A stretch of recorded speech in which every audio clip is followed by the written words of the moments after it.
চলে এসেছি কাঁচা কলা দিয়ে ইলিশ মাছ রান্না করার জন্য। না, ইলিশ মাছ দিয়ে কাঁচা কলা রানবো।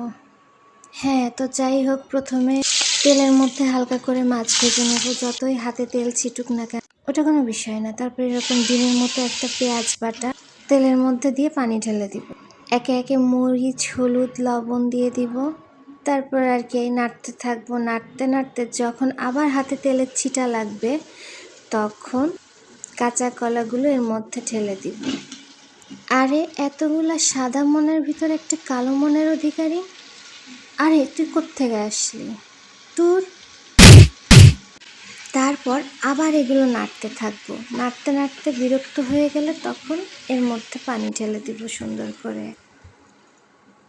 তারপর মনে হলো আর একটু জিরা না দিলে তো মানাচ্ছে না, অল্প একটু দিছি। তারপর ফুটে উঠলে মাছগুলো ঢেলে দিছি। সুন্দর করে ফুটতে থাক। আমার মেজাজ যেমন ফুটে আর কি সারাদিন, এভাবেই হয়ে গেল সুন্দর একটা তরকারি। এই তো হয়ে গেল আমার রান্না রেডি। এবার খাওয়ার পালা।